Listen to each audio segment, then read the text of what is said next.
Selamat datang di Bijak News Jumat 10 Oktober 2025 bersama saya, Dena.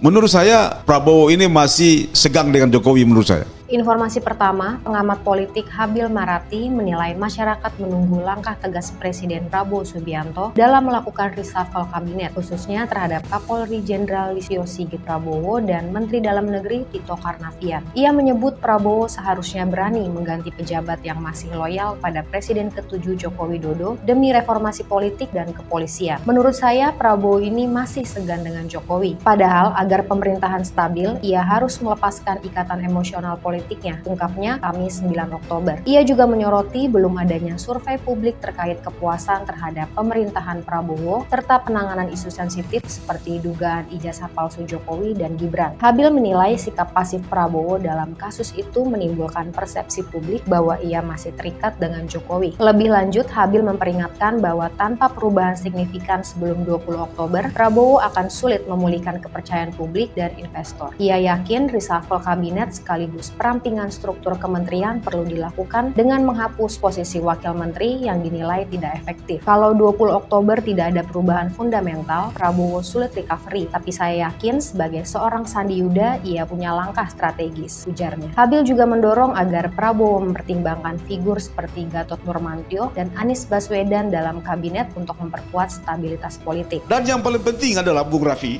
bagaimana Prabowo 2 Oktober nanti itu harus mengakomodir Gatot dan Anies masuk dalam kabinet itu supaya stabil ini barang politik dan ekonomi dong. Selain itu, ia mengkritik masa jabatan Kapolri yang terlalu lama dan menilai pembatasan 2 tahun akan lebih adil bagi regenerasi Polri. Informasi daerah, nenek 61 tahun di Takalar dicoret dari penerima bansos karena rekeningnya diduga terlibat judi online. Dinsos akan verifikasi ulang untuk pastikan kebenaran data Kamis 9 Oktober. Seputar infotainment, Zoni kembali tersandung kasus narkoba, diduga edarkan sabu dan tembakau sintetis dari dalam rutan Salemba. Ia terancam hukuman mati Kamis 9 Oktober. Informasi luar negeri, Taiwan melatih pasukan menembak jatuh drone Cina yang melanggar wilayah udara. Latihan fokus pada pengacau sinyal dan tembakan langsung di tengah meningkatnya ketegangan sejak Lai Ching-te menjabat. Sampai bertemu di informasi bijak berikutnya.